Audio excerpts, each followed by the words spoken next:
house? Yes.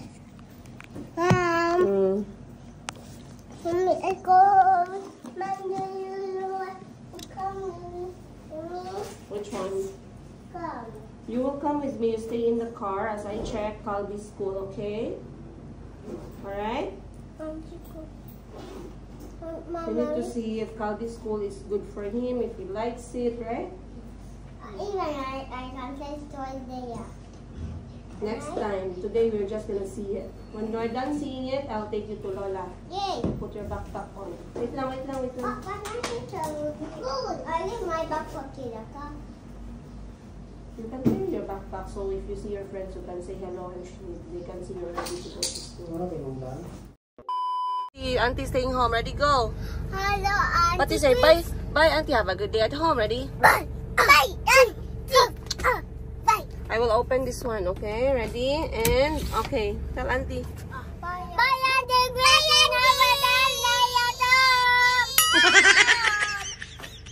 Calby goes first. Go. Go. Bye, Auntie Christine. Have a nice day at home. Not nice. Bye, Auntie Christine. Have a nice day at home. Bye, Auntie Christine. Have a nice day at home. Okay, Chico's turn. Bye, Auntie Christine. Bye home. Again, Chico? Bye. By who? Bye, Auntie. Where are you going? To Novella. Where are you going, Chico? Novella. Novella. To morning.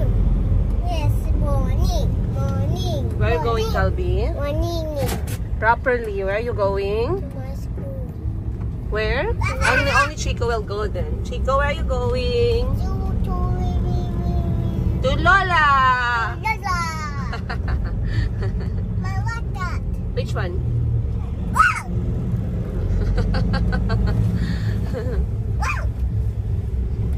Someone's going to Lola. And Calby's going to... Ay, not nice. Never mind. Chico will go to school. Yay! Go.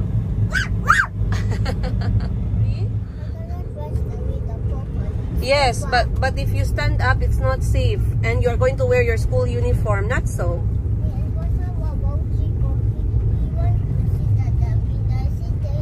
Yeah, but when you go to school, you're going alone, so you can sit by the window when you go to school next time. Alright?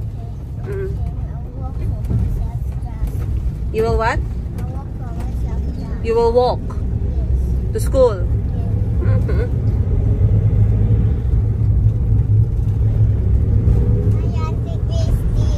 What did you tell Auntie inside the house? I said, bye, Auntie Christine. Have a nice day at home. Why is she alone at home?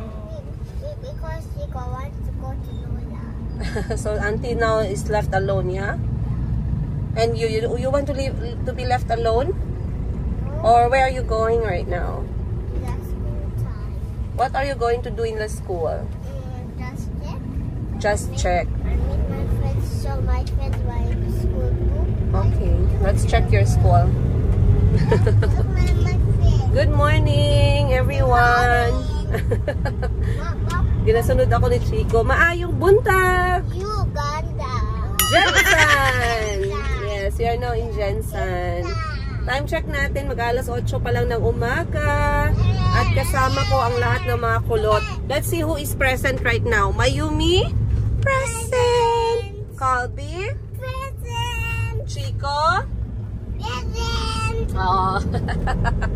Uncle Pat. Uncle Parts? Present! Mommy? Present. Kahil? Present. Present in... Rosie. Present. Ali. Present. Si Kahil at ang ibang mga kuya ay present. Present daw, sabi ni Kulot. Ang aga pa namin lumabas dahil ngayong araw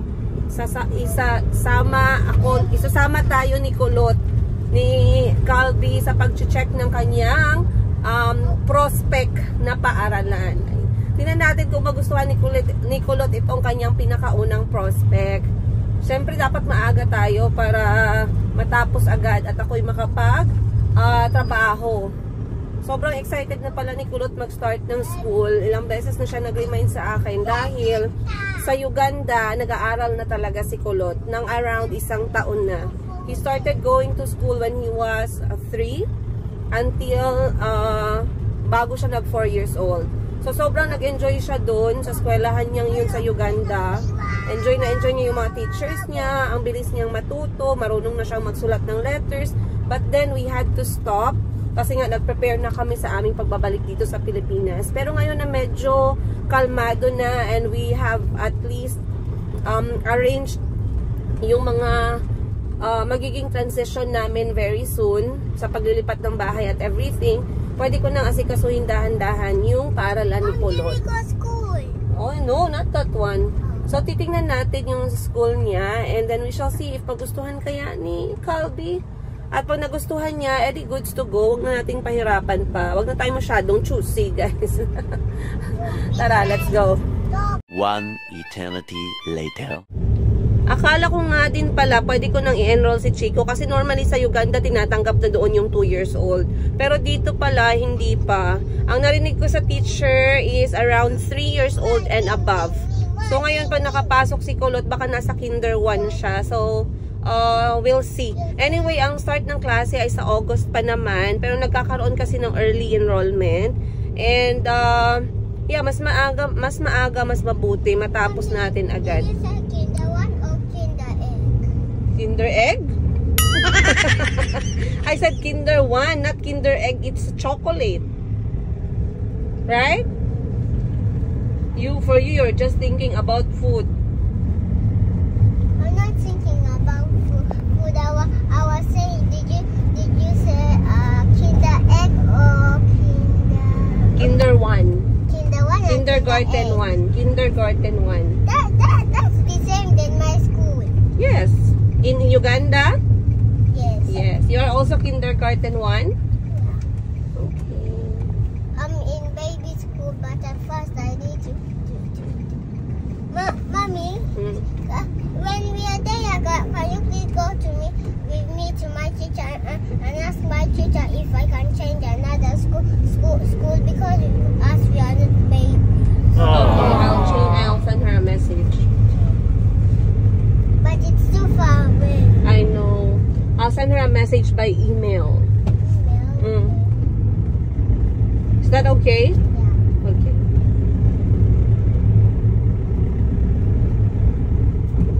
And Chico, are you okay? Yes. What are you doing? Go, teacher. You're also wearing your shoes.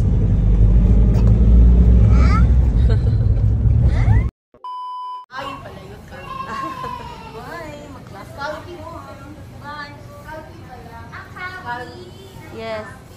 Calby. Q-A-L-B-I. Taas kasi namin siya. Oh, Poppy, that's too high for you. Girl na yan, ma'am. Saan? Ayun na, lumabas na. 1 month. Yes, 1 month. Teacher is listening, oh. She will see that you're listening. You're a good boy. Come on na. We check your classroom first. And then they said they will give you a test if you can pass. Come on. They will ask you a few questions. Playroom for your age. This is for big boys. That's for big kids. Hold this tight. Hold this one. That's for the big kids. Come, let's go. Let's go to the playground for the little kids playground. Okay? Sa maliit. Akala nila ito ang playground. Ayun. Ay, teka. Ayan guys, si Chico sobrang excited na din mapunta ng school pero wala pa silang 2 years old. Why? Why don't you like the playground? Up, take a test first. Take a test first. There. They will check if you can go to Kinder 1. Come, Chico. School uniform. Sample lang. K1 siya. Siguro mga small. Tsaka yung PE din. Patingin ako, ma'am, ha? Up. Up. Bait ni Chico. Oh. Thank you, Chico, for being nice. Naantay niya kami matapos. Okay. Patingin. Wow. Oh, draw your family. Ang laki ng pamilya natin. Anak, where is mommy there? Mama. Show me first. Sia. And where's daddy? Daddy Sia. Where's Calby? Avira. Chico? Chicola. Mayumi? Sia. And who is that? A few moments later. Na ay, Okay, don't worry. Don't be stressed. Unahon lang natin yun. wala ka di may nani. Pila ni? Later na. Alright. Ayan, guys. Calby, this is Mommy's shop. Do you like my shop? Wala naman sa mood si Calby, guys, kasi gusto niya pa magstay sa school niya. Sabi ko, wag muna today. Do you see this name? Look. Can you read it for Mama? Mayumi. Chico, read it for me. Say.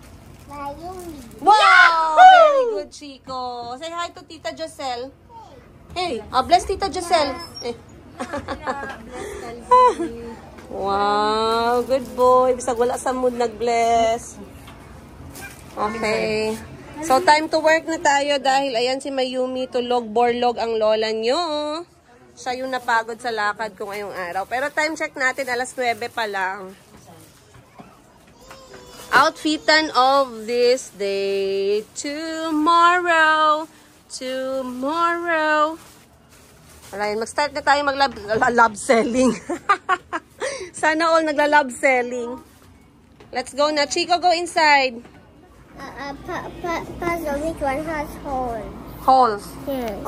Maybe it's from the school. You can play with it when you start learning. Okay, we will borrow from teacher. Let's go na get lollipop and go to Lola. Come. Pagod ka lang. Dali na. Come. In the car na kay Lola is waiting. Chico, Calby, there's sweets here. Na kay lollipop there? Lollipop?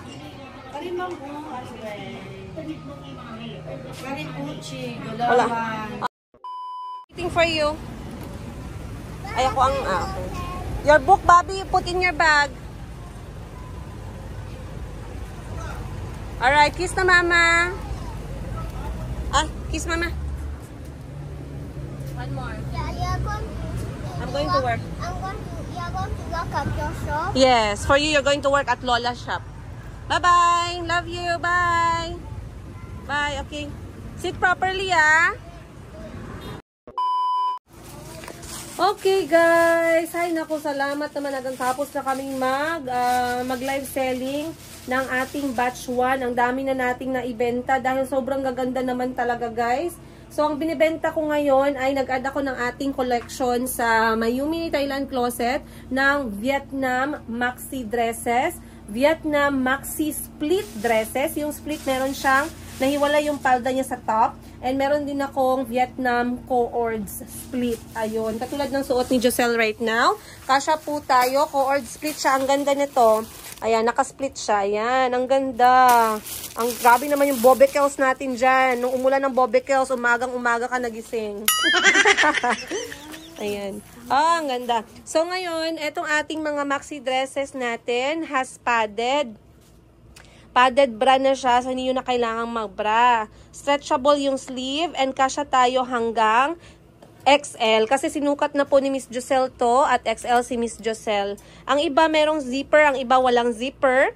Then meron siyang stretchable na part sa likod. Meron akong stretchable na maliit, merong stretchable na malaki hanggang dito sa kilikili banda. Pero positive tayo, kasya tayo hanggang XL. Ang gaganda, sample natin is this one. This black here, guys, is available. At nakikita ninyo na ang kanyang neckline ay sweetheart neckline. Sweetheart neckline is ganito siya. Sweetheart neckline. Meron kaming colored neckline. And eto sweetheart din to. Ang pretty, guys. Maxi dress siya. Ang ganda po ng tela niya. Malambot at makapal. Hindi siya yung Alpha Jenna na cortina. Ayan, makikita nyo naman sa video. This one also is very soft. Kita nyo? Ayan. Black naman to. So, kanina, ang dami naming nabenta during live number 1 ng aming maxi dresses. Ngayon, magsisimula na ako ng live number 2. Pero bago ang lahat, gusto ko munang sagutin yung mga nagko-comment sa ating mga benta-benta na kailangan daw mag-ayos ako, magsuklay at mag-lipstick at makeup. Let me be honest with you guys. Hindi po ako galit at I don't take that negatively. Pero what I'm trying to say to you guys, sa dami-dami ng pinagdaanan ko sa buhay, sa aking 2 beses na palpak na pag-aasawa, sa aking pagbebenta-benta, sa aking paggawa ng bahay, sa pag-aalaga ko sa 4 na anak, sa pagpapasahod ko sa lahat ng mga tumutulong sa akin sa bahay, sa pagmamaneho dito sa tindahan, at sa mga personal na aking mga challenges sa buhay. Ayan, how I look is the last thing in my list. Okay? Hindi na importante sa akin, guys, kung ano yung itsura ko any time of the day. Ang mahalaga sa akin, healthy ang utak ko, healthy ako emotionally. Ayan, I am emotionally at peace. I am physically happy. I am physically okay. I am mentally happy and satisfied. Yun ang nagmamatter sa akin. What you are saying about how I look, I don't care. Okay? Hindi po ako galit. This is just me speaking. I know I could look better. I know I could do better for myself. But kung may time man akong mag-ayos, go. Pag wala akong time mag-ayos, go. It will not stop me from being who I am. It will not stop me from being a mother. It will not stop me for being a sister. It will not stop me to be who I am. Just because hindi ako nakapagsuklay, hindi ako nakapag-makeup, hindi ako nakapag-lipstick, it will not ruin my day. My day will go as planned, nakasuklay man ako or hindi. My source of income will open, naka-lipstick man ako o wala. My time for my siblings and my children and my mother and the people I care for will be there regardless of how I look. I am not being negative, or I am not saying no to whatever you are saying, but you have to understand that after everything that happened to my life, the way I look is the least thing that I care. Okay? Wala. Sa lahat ng pinagdaanan ko sa buhay, ayan, naputol na yung aking pag-aasawa, dumaan na yung mga COVID, nagkaroon na ng maraming virus and everything. Hindi, na-realize ko na how I look and how my hair looks, how my face look, how my lips look, doesn't matter, okay? What matters to me is how I deal with people around me and how people around me deals with me. Those are the things that matter.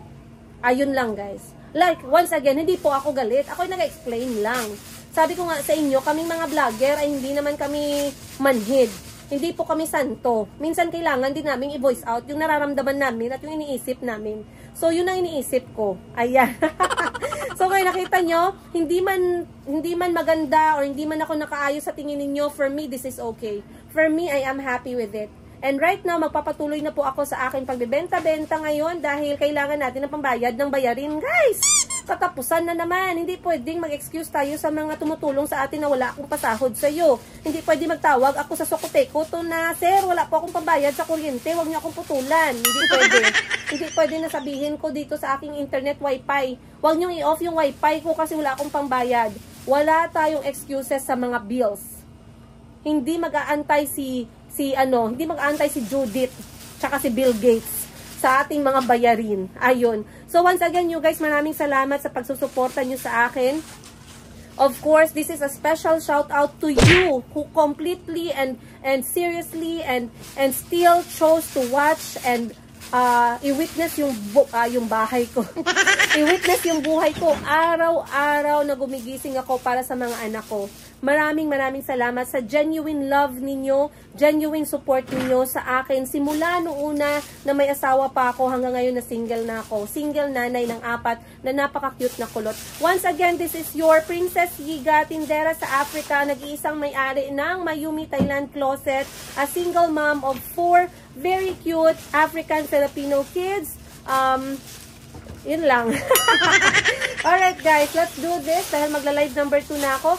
Of course, kung gusto nyo makita yung mga benta-benta ko at yung nagaganap sa buhay ko, huwag nyo kalimutan mag-like, subscribe, at dumbagin nyo yung bell button para lagi kayong updated. Other than that guys, please paki-like, follow, favorite ng aking mga business pages, Tindera sa Africa, Mayumi Thailand Closet, and also, ang page ng aking kapatid, ayan, na nagbebenta din katulad ko, ang Sheena Bangkok Fashion. Ilalagay ko na lang dito sa gilid para makita ninyo lahat. Once again guys, maraming salamat. Much love from me and from my children from the Yigas. Ayan guys, kakatapos ko lang magpadede kay Mayumi natin. Lumalabas na ang kanyang mga kulot. Uy, nagising. Kala ko tulog na. O, natulog ulit. Relax ka lang dyan, anak. Magbibenta muna si mama. Salamat, naiintindihan mo tayo. Salamat for being patient, anak. For being strong. I love you so much. Laban lang tayo, nak, ha. Maraming nagmamahal sa atin. Mahal na mahal ka ng mga kapatid ko, mga tita mo. Mahal na mahal ka ng lola mo. Mahal na mahal ka ng mga tao. Love you, my